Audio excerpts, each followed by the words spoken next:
Good morning, gentlemen. I'm a little bit late on the Taric release because, well, Wednesday, my day off, I like to sleep in a little bit. And, well, turns out they release stuff at 9 a.m. It's about 11:30 right now, so I maybe slept in a little bit too much. Woke up, got ready to go to the gym, ready to hit some deadlifts, and guess what? I get a wonderful video to make before that now. So, let's check out Taric to see what's good. Out of the sky? I'm ready to shine. No. Don't worry, I am here. 4-mana 2/4 support, give me and my supported ally tough this round. Copy the last spell you cast onto me this round onto that ally. And he levels up when you've seen you target or support ally 7 times. Okay.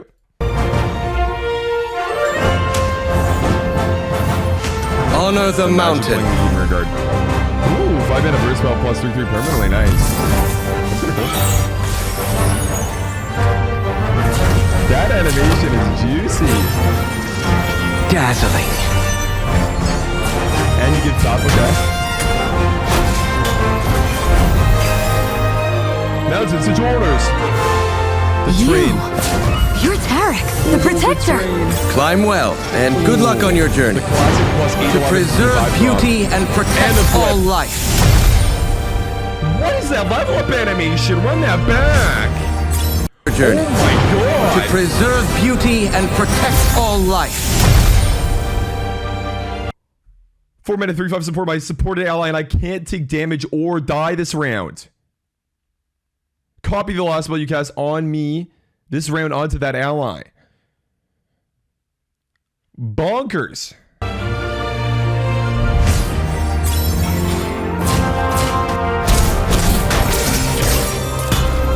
Why did you kill Leviathan though? The mountain endures.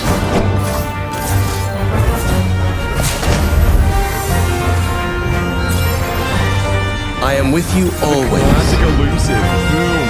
Victory is a thing of beauty. Insane. I need to run back that level up animation one more time. That was like just gorgeous. To preserve beauty and protect all life. That has to be one of the best so far. For real. Very interesting card. Very unique. Okay, so in addition to just Taric, there's a bunch of other cards that have been released today. So first of all, Gift Giver, 1 mana, 1/2. When I'm summoned, create a gem in hand. Seems decent. I'll go over what a gem is right now as well. It's a 1 mana burst speed spell. Heal an ally for 1 and grant it +1 attack. Can't be cast in combat or responsive spell. So this already is like a 4th type of spell. It's not an actual burst spell. It's like a much shittier version, I'd say. So don't look at it as a burst spell. It's like a kind of bad version of burst. Still technically burst, but I mean, combat is really when you want to be playing burst spells a lot of time. And it can't be played in response to a spell, so not that great, but as a 1 mana spell, it's still decent. You know, you get a heal from 1 and +1 attack. Overall, Gift Giver is a decent card. Not phenomenal by any means. One that, if you really want gems, can work. Next up, 2 mana, 3/1, Mountain Goat, strike, create a gem in hand. I think this card is a little bit too bad. 1, you have to attack, and 2, it has 1 health. It's very susceptible to being removed. I do think that it does look really cool. It's a big-ass goat with crazy horns, but I'm not a fan. I think this card should be a 2/2. Maybe it'll be good if there's a lot of fearsome cards in the metagame and you need a blocker for them, but then you're not striking, so it's kind of just bad for that reason still. So I don't really see it. Yeah, I would not really run this, I don't think, unless gems end up being super OP and your deck really needs them. Next up, though, a Mentor of the Stones, 3 mana, 1/1, support grant my supported ally, +2/2, and Last Breath, create 3 gems in hand. This is nuts. Really good card. 3 mana, 1/1, you get a +2/2 permanent buff on the ally you're supporting, and 3 gems in 1 card. Super strong. Definitely recommend running this one, and it's by far the best so far. Targ's card, Targ's Blessing to Targon, grant an ally +3/3, shuffle a target in your deck for 5 mana. Burst speed, permanent buff, very good. You can cast this on Taric to have the buff be casted on the ally that Taric is supporting as well. So super, super good meshing with Taric. Very good card with him. And just a good card in general. Like, think about how happy you are to play Fury of the North right now as a 4 mana +4/4 for only the current round. This card's a permanent buff for 1 more mana, obviously +1/1 less in stats, but still very powerful and one I'd recommend running. You might even see this main deck in the Taric decks just because of how powerful the permanent buff can be. Lastly, Shards of the Mountain, 4 mana slow spell. Fill your hand with gems. I don't really see this being that great. I'm going to guess that it just fills the empty slots that you have in your hand with this. I don't think it would replace your hand with gems. If it did that, that'd be quite bad. But I see this having some, I guess, uses with more fun decks, like, say, Mind Meld, for example. I think that Mind Meld would be a very, very good time to utilize Shards of the Mountain. Maybe you just gem that and you have like a lot of gems now to kind of juice up the Mind Meld and make that decent. So that'll kind of buff meme decks for sure. So it's really cool for that reason, but I don't really see it being that great in anything that's going to be super powerful, I don't think. I would say gems are also really easy ways to level up Fizz or Lee Sin as well. So keep that in mind. Any champion that really kind of requires these spells to kind of pop off, or any cards in general in this game to pop off, like say like even Assembly Bot, the shards are going to be super, super good for, and Shards of the Mountain will be a good card in those decks. I think the one thing you can think about right away too with the gems is how good they would be with Ezreal, because they are 1 mana burst speed spells. The only thing with that I would say is that the current builds with Ionia are probably a little bit better if that's what you're looking for like a straight Ezreal late game combo deck, because so far it seems like a lot of the Targon cards are just going to be about kind of targeting your own units and not so much your opponents, because you do want to be leveling up Ezreal. And I think that if you drop Ionia, you lose a lot of really good options like say Deep Meditation and Karma, right? So you might not want to do that. And while it seems good with the gems, it might not be that great unless we get some cards in the future for Targon that are going to be able to target your opponent's cards. Then I can see that working super, super well. Would also be kind of cool because, I mean, Ezreal Taric, it's a ball lane. You know, me personally, I would like to see Master Yi in the game now that we have Taric, so I could, you know, play those 2 champions in my deck and hopefully get my opponents to just instantly surrender or dodge a game. Make me happy as a dirty Master Yi player in League of Legends. To talk about Taric a little bit more, he's definitely a decent card. I would say keep in mind, though, that his effect is only active 1 when you're attacking and 2 every other round, because he is a support card. So he's just otherwise a 4 mana 2/4 that's just vanilla, really. Unless you're attacking, then he gets a lot better, obviously giving you tough. And then once you're leveled, which happens fairly quickly, he will then give you the ability to not take damage or die this round, which is insane for you and your supporting unit. So don't get me wrong, he's really good. And also the fact that he copies the last spell that you cast on Taric and the ally you're supporting is insane. But he's one of those champions that's only good every other round. You don't really want to block with him on your opponent's attack phase, so he's not going to be that great for that. So if you fall behind on board, he's going to be kind of bad, and you will always need a unit to support for him. So I would say keep that in mind. And I would also say don't get too unrealistic with it. Taric is a champion you want to be supporting 3 drops with, I think. Because if you're going to be able to be on evens, you're going to want to be able to attack on turn 4 with Taric. And if you're on odds, I don't think you're going to want to develop on 5. I think you're going to want to be able to open attack on 5. So you're going to want to have, like, say, I don't know. The 2 ranges that jump to my head are like Demacia and Noxus. So for Demacia, Fiora. Fiora plus Taric seems like a good combo. You're going to have a lot of ways to target allies with Fiora decks, being like barriers, the gems, if you're going to be running those as well. Cards like Combat. Even cards like, say, Rallying Strike are all going to work and just help Taric pop off super, super quickly. So that's a good use of Fiora, and I do believe that the 3 mana units are going to be the key for this. I mean, you could use like 1 or 2s if you want as well, but 3s are going to be more impactful, and I think that's really where Taric is going to shine. So I'd say keep that in mind, and that's really when you are going to be wanting to utilize his effect early on. And when he's going to be really just impactful, because otherwise he's going to be a little bit too slow and really not that great. I would also say for Noxus, I think there's a lot of really good ways to target allies. So, I mean, you could play it in a more of a board-based aggressive deck. You could play him with Vladimir, for example. There's just a lot of good target effects that are going to help him level up quickly, being Bond, Transfusion, like we talked about yesterday, for the targeting. And I do think one thing I have not mentioned yet is this card is going to be insane.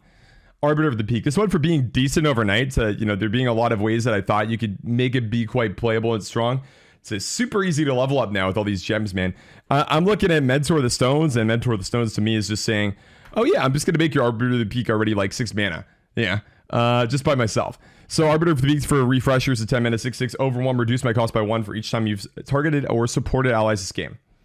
Lots of great ways to make this card stronger. Taric will double scale it, so if you play a gem on Taric, it's going to be a support for 1, and then 2 spell targets. That's, you know, already discounted by 3, and it's 7. And then you play Mentor of the Stones, and it's like, oh, you get 3 gems and a support. Oh, wow, okay. Well, that's pretty free. So I do believe that'll be super strong, and really good reason to play the kind of Noxus faster version of this. I think it'll still be decent in the Demacia version. I'm not exactly too sure how that would look. Current Fiora decks, I feel like, are kind of leaning towards being primarily just spells and not really units at all. There's literally some decks that are like 3 Fioras and 37 spells right now on ladder.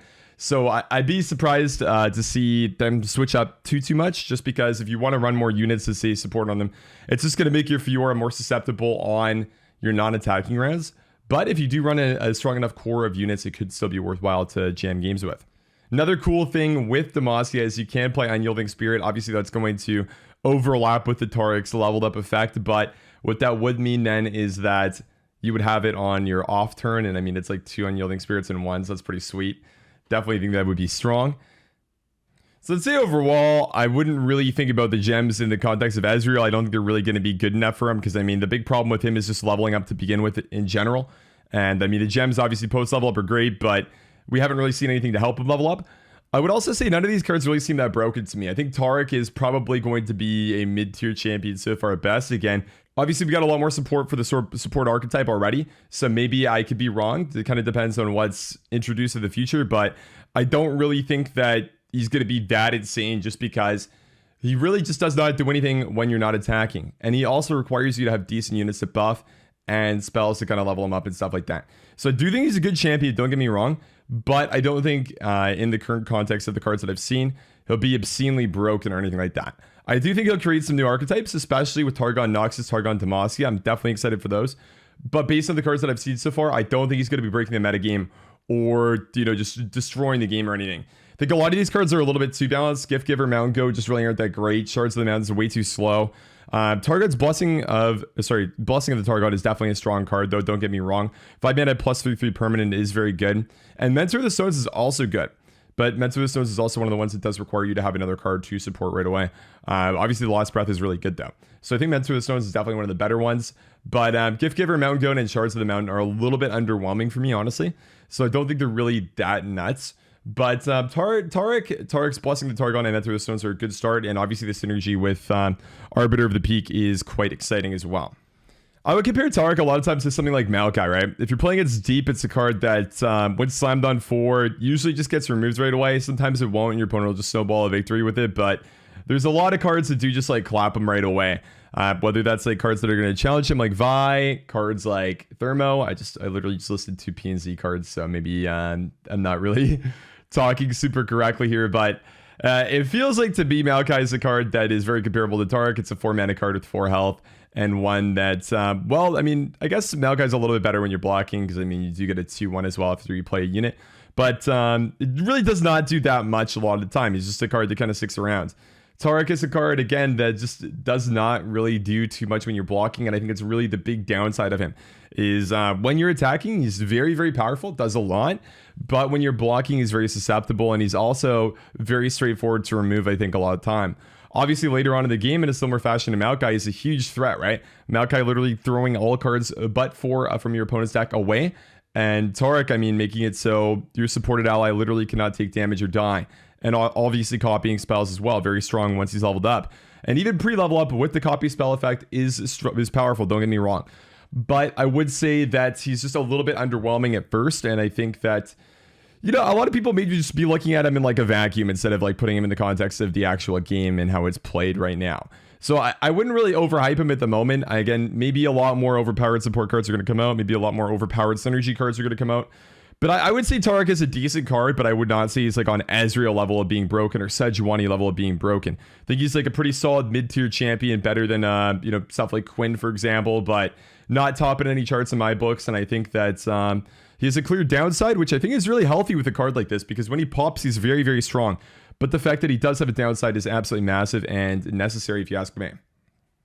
Did want to just look at a couple other uses of gems. So I feel like a few other good ones are Arena Bookie or just discards in general. Just very solid cards to be discarded with that. Again, speaking about Noxus, we were looking at that with Taric and just gems in general. So that's one that I was thinking about. I do also think that Jay Madara is quite good with this because you do just get a ton of card draw.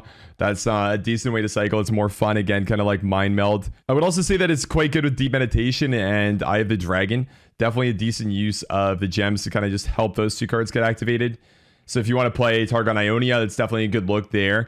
Anything to kind of make Deep Meditation 3 mana is quite strong and just powerful in general. A card's very, very strong. 3 mana draw 2 that's tutored is just super strong. And I'd also potentially look at Shadow Isles, depending on what cards come out in the future.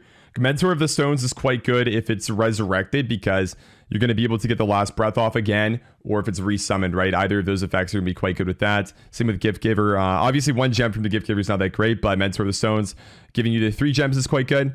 And I mean, it's not like the most impactful Last Breath ever, but it is still something. And if other cards that are added with Last Breaths happen, then maybe we could see some decent support with Shadow Isles happen in the future. Took a little bit longer to make this, so I tried to get some more thoughts out and potentially not miss anything. Obviously, I'm just one guy, and I don't think I'm the smartest person in the entire world, so I probably missed quite a few combos with this, and maybe Taric is a lot better and has some combos with some spells that make him absolutely broken that I'm just missing. I really don't look at this and see anything that's overtly broken, though. I feel like it's definitely a decent card and one that is not the worst in the game, but also not game-breaking, as I think a lot of people are thinking. Feel like the jump from Taric is just that he's like really, really strong, super broken, but I think the thing is a lot of these support cards that you're seeing like Gift Giver and Mountain Goat are a little bit underwhelming. Mentor obviously is quite good, but we're going to have to see some more cards that are going to be a little bit better, I think, to make this Taric deck really just like pop in and make me jump on the bandwagon of he's broken. So right now, I just think he's decent. Anyways, thanks for watching, guys. Have a great day. I'll hit you guys with some gameplay a little bit later. We're approaching like 12:15 right now, so it'll probably be a fairly late upload. But I got some Mill Karma for you guys today. So have a good one, and I will catch you guys in a bit. Thanks for watching this video, and I'll hit you guys with some more reveal videos and discussion on cards when the next drop comes out.